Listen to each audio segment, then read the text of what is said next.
live view of Falcon 9 as it awaits its 12:34 p.m. Eastern Time launch from Space Launch Complex 40 at Cape Canaveral Space Force Station.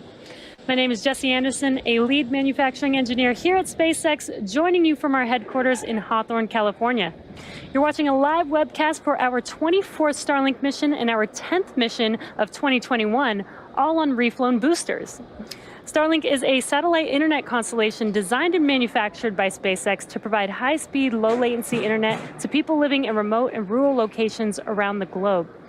As the team continues to expand globally, we are also continuing to connect communities here in the United States. Just recently, the Nooksack Indian tribe became participants in the Starlink beta program. Located in Whatcom County in Washington state, most of the Nooksack tribal areas did not have the infrastructure to deliver high-speed internet to its residents. The Nooksack Tribal Council is providing more than 100 households in their community with Starlink service who had been negatively impacted by not having internet during the pandemic. These families began to receive service last month and are now able to use the internet for work, school, and even access telemedicine. In other exciting news, last week we announced the 4-person crew who will be the first private citizens to fly onboard Dragon. We'll share these new details for the Inspiration 4 mission a bit later in the webcast.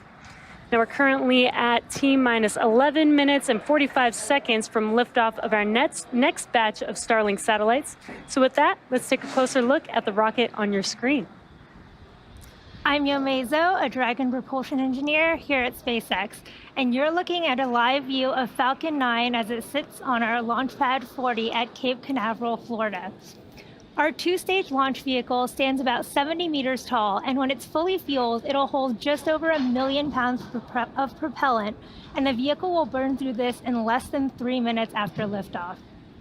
We prepped Falcon 9 for launch in our hangar at the base of the pad, and upon completing final checkouts, Falcon 9 rolled out to the pad with the Starlink payload and went vertical earlier this morning around 1:40 a.m. Eastern Time. The bottom 2/3 of the vehicle you see there is the first stage. It previously flew 6 times, having supported the launch of NASA astronauts Bob Behnken and Doug Hurley to the International Space Station, Anasis-2, CRS-21, Transporter-1, and 2 previous Starlink missions, the most recent of which was less than a month ago. The objective of the first stage is to accelerate the vehicle through the Earth's atmosphere to space and then separate from the rest of the rocket. Once the first stage separates from the second stage, it'll make its way back down to Earth and target a landing on our drone ship, Of Course I Still Love You. To give you some perspective, our drone ships are equivalent in size to a football field, and the landing area that you see right there is approximately 200 feet by 150 feet. That's big enough that a hockey rink would fit inside that landing area of the drone ship. If successful, today's landing will mark the 79th recovery of an orbital class rocket. Above the first stage is the second stage, which has a single Merlin vacuum or MVAC engine, which ignites after the first stage separates. At full power, the Merlin vacuum engine operates with the greatest efficiency ever for an American-made hydrocarbon rocket engine. The second stage is what will carry our Starlink satellites to orbit. At the very top of the rocket there is a large nose cone, and this is called the fairing. Made of a carbon composite material, the fairing protects satellites on their way to orbit and is jettisoned approximately 3 minutes into flight. Just like our first stage, today we will be using a flight-proven fairing and will be attempting to recover each half again with a contracted recovery vessel named Sheila Bordelon. Reusability is critical to what we do here at SpaceX, and it allows SpaceX to refly the most expensive parts of the rocket, which in turn drives down the cost of space access. At just under T-minus 9 minutes, let's take a look at how we're progressing in the countdown. The chief engineer held a technical poll at T-minus 1 hour, and the launch director held a propellant load and launch go-no-go poll at T-minus 38 minutes. Falcon 9 has been loading propellant since T-minus 35 minutes, and our fuel is a refined form of kerosene, which we call RP1. Our oxidizer is a super chilled liquid oxygen called LOX. And to densify the LOX, we chill it well below the boiling point, allowing us to fill the propellant tanks as much as possible. We use the same propellants on both stages, as the second stage is primarily a short version of the first stage, which is one of the many reliability features in the Falcon design. With fuel and oxidizer on hand, we need an ignition source to complete the fire triangle. For this, Falcon 9 uses TTEB, which you'll see at T-minus 2 seconds via the green spark right before the rocket takes off. In addition to RP-1 and LOX aboard, Falcon 9 uses helium to keep the tanks pressurized in flight and the propellant flowing correctly into the engines without air bubbles as the propellants deplete.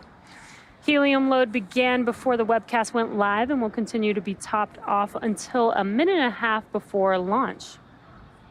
Very shortly, we will open the pre-valves between the first stage engines and the propellant tanks. And at T-minus 7 minutes, engine chill will begin. This will cool the turbo pumps and avoid thermal shocks when we start the pumps at T-minus 2 seconds to light the Merlin engines. The vehicle is healthy and we're currently working no issues. Range is still green. Weather is looking great, as you can see on your screen. We got some beautiful blue skies over there in Florida. We have a 90% chance of favorable weather for T0. And all systems continue to be go for liftoff at 12:34 p.m. Eastern Time. If for some reason we don't launch today, we do have a backup opportunity tomorrow at 12:12 p.m. Eastern Time. In February, we announced the world's first all-commercial astronaut mission to orbit, commanded by Jared Isaacman, the 37-year-old founder and chief executive officer of Shift4 Payments, and an accomplished pilot and adventurer. The mission is named after Inspiration 4 because of the four-person crew's mission to inspire support for St. Jude Children's Research Hospital and send a humanitarian message of possibility. Since February, the other 3 crew members have been selected from the general public, and we are excited to tell you a little bit more about them, their roles, and the mission. Together, this 4-person crew represents the pillars and purpose for the Inspiration 4 mission: leadership, hope, prosperity, and generosity, with Jared representing leadership. Haley Arsenault of Memphis, Tennessee will serve as the medical officer overseeing medical care and experiments on the mission and occupy the seat of hope. Haley's selection is particularly poignant for this mission as she is a former cancer patient of St. Jude Children's Research Hospital. Now at 29 years old, she has become an inspiration to others at the hospital where she works as a physician's assistant. Dr. Cyan Proctor is a 51-year-old entrepreneur, educator, trained pilot, and active voice in the space exploration community.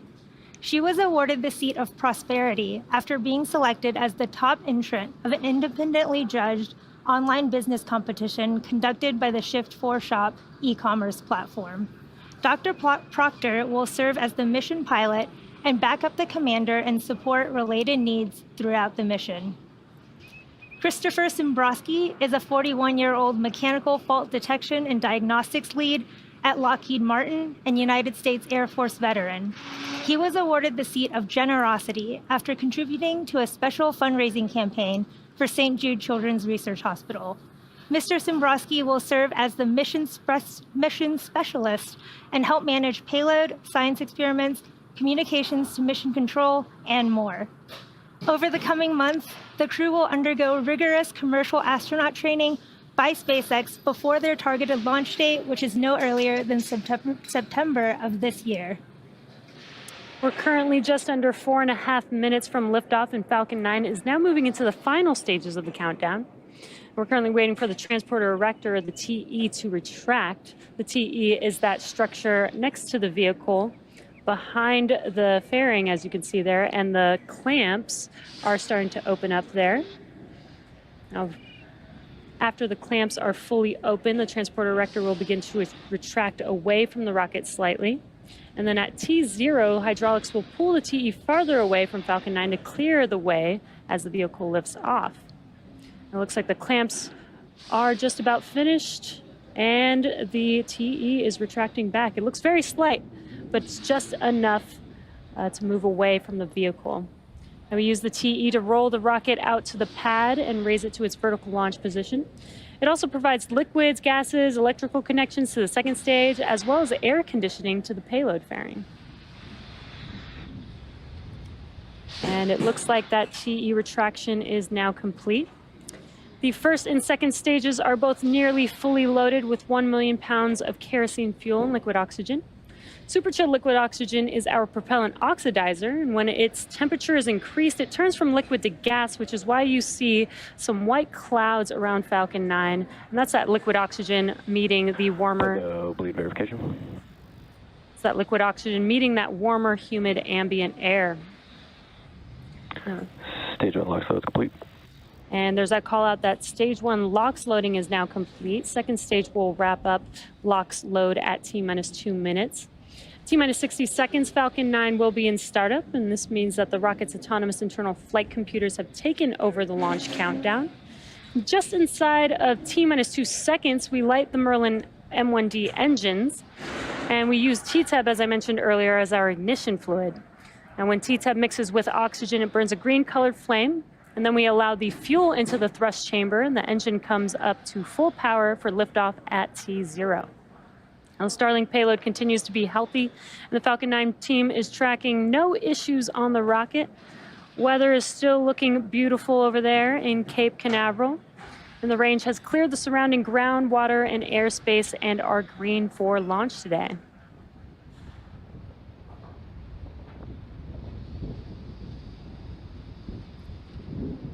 Just waiting for that call out for second stage. Right on time. Stage 2 LOX load is now complete. And with the completion of LOX load, we will start to vent out the LOX line on the transporter erector, so you'll see a lot more of that white cloud that I mentioned earlier. There you can see it on your screen. Again, this is just the liquid oxygen venting out of the LOX line on that transporter erector.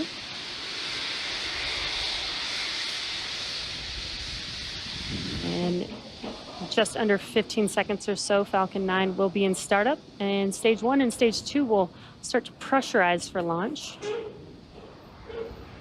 Again, the weather looks amazing over there. Some blue skies. Great weather for a launch. Falcon 9 is in startup. There's that call out that Falcon 9 is now in startup. Now we're just waiting on the final go for launch from the... Stage 2, press for flight. Waiting for the final go for launch from the launch director. Falcon 9 Starlink LDs go for launch. And there it is. All systems are go for launch. T-minus 30 seconds. Now let's listen into the terminal count and watch as Falcon 9 takes our stack of Starlink satellites into space. Stage 1's startup pressures. T-minus 15 seconds. Falcon 9 is configured for flight. 10, 9, 8, 7, 6, 5, 4, 3, 2, 1, 0. Ignition and liftoff.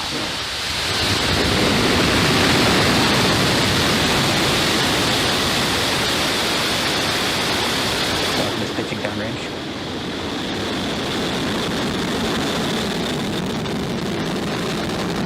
Stage 1 propulsion is nominal.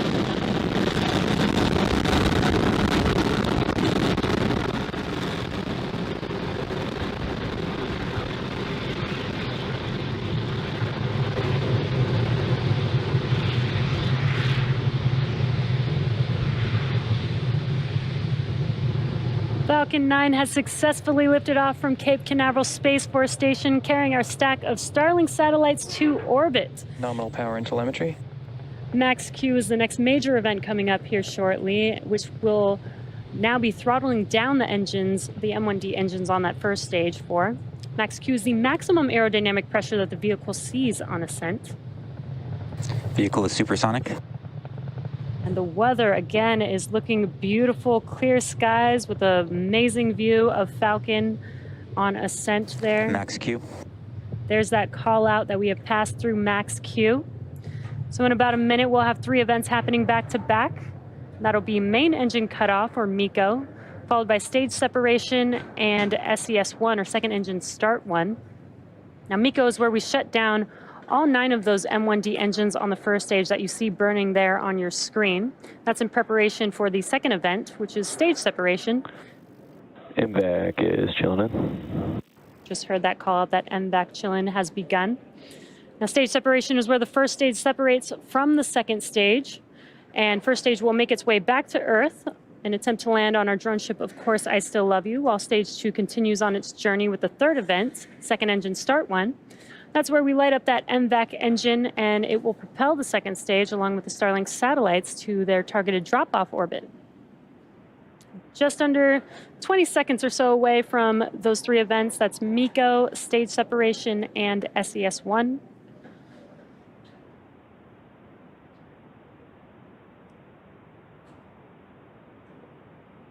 You should be able to see MECO here in a few seconds with those 9 M1D engines shutting down here shortly.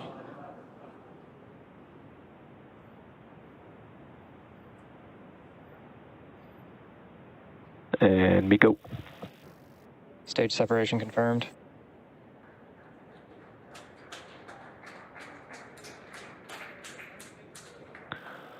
MVAC ignition and throttle up. And there we've had main engine cutoff and stage separation. You can see that from the ground tracking view there. We did have a good call out of second engine start 1 on the second stage. Fairing jettison confirmed. And we heard the call out for fairing deploy.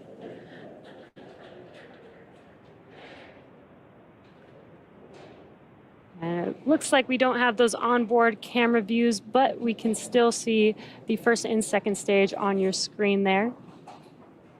Now, as a reminder, we will be attempting to recover the fairing halves today with our contracted recovery vessel named Sheila Bordelon.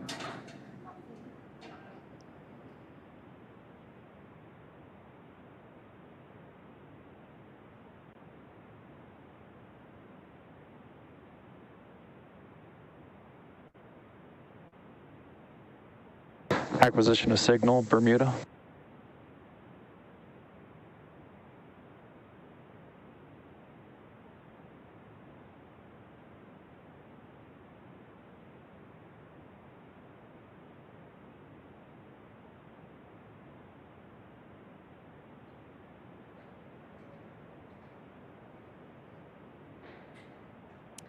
And it does look like fairing separation was good. Now, as stage 2 takes our Starlink satellites to their targeted drop-off orbit, stage 1 will make its way back to Earth by executing 2 burns. The first is the entry burn. That's where 3 of the M1D engines will reignite. This helps to slow the stage down as it re-enters the upper part of the Earth's atmosphere. Now, the second burn is the landing burn, and this is the single engine burn that brings the vehicle speed down rapidly in order to land on the drone ship, and that is that center E9 engine, which is just powerful enough to slow the vehicle down to touch down on that drone ship. Second stage is following the nominal trajectory. And we do hear that call out that second stage is looking nominal. Unfortunately, we do not currently have any onboard views of that second stage at the moment, but everything is still looking nominal so far.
If you're just joining us here, we did have a successful liftoff of our Stage 1 from Falcon 9 from Stage 1 Cape FTS is safe. Canaveral SLS-40, and we're currently Stage 2. We do not have the camera views right now, but we do have confirmation that it is still looking good.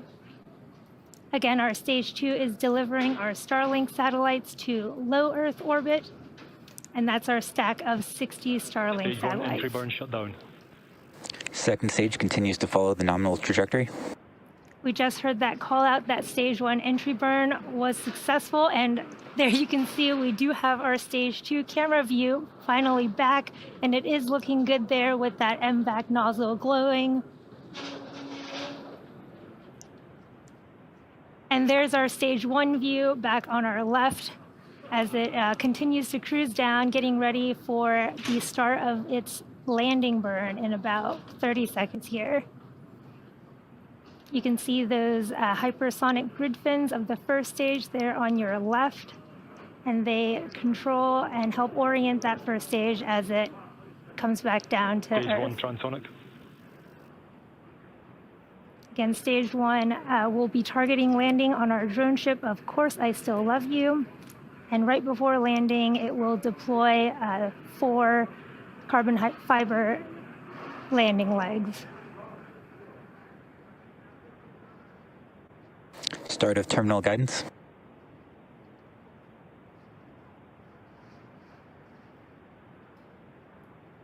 Stage 1 landing burn. Have the start of Stage 1 landing burn. This burn will last about 30 seconds. You can see it coming down towards the Atlantic Ocean there. What a beautiful view from that Stage 1 camera. Stage 1 landing leg deploy.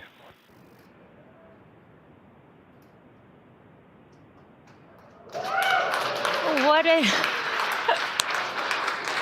an amazing view. Stage 1 landing confirmed.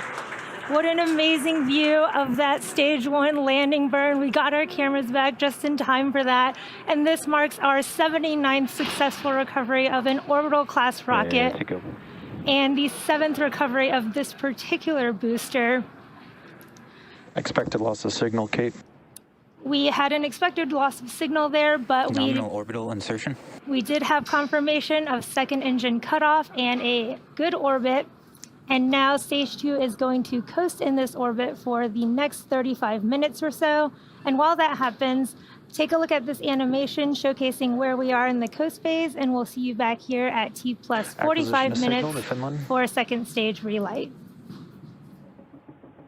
S2, second engine start 2, in just a few seconds here. And it'll just be a 1 second burn.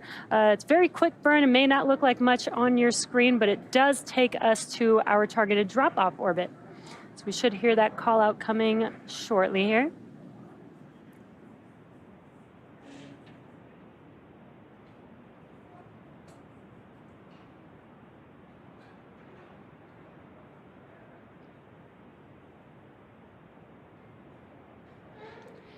And there you saw it very quickly on your screen. We did get that green color flame. That's that T-TEB that I mentioned. We did have SES-2 and SECO-2.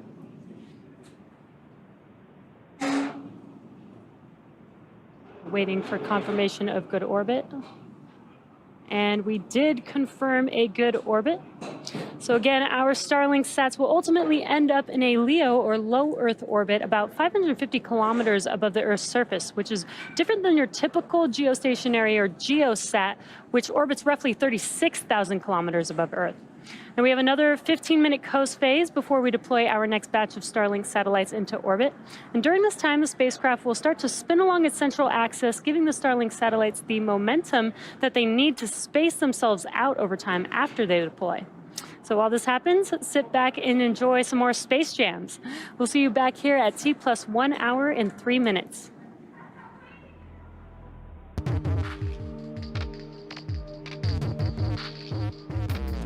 Welcome back. If you're just now joining us, we had an on-time liftoff at 12:34 p.m. Eastern Time. Our first stage booster had a successful 7th flight, as well as landed for its 7th time and the 79th recovery overall. Stage 2 completed its 2 burns to enable reaching the targeted drop-off orbit, and now we are coming up on the deployment of our Starlink satellites here shortly. And we are waiting to see if we can get some live views. Otherwise, if we don't, we should be able to hear the call out for payload deploy. And that should be coming here in just under 20 seconds or so.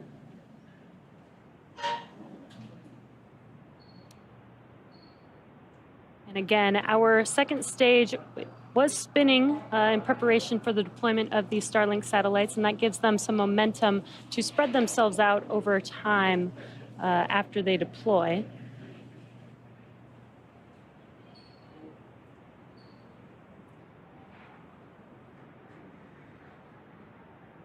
Payload deployment confirmed.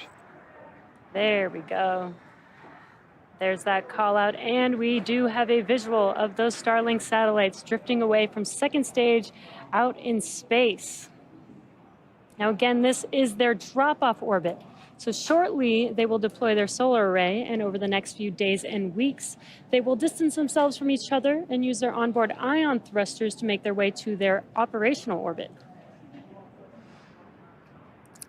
And with that, that brings our webcast to a close. Thank you to the Range and FAA for supporting today's mission.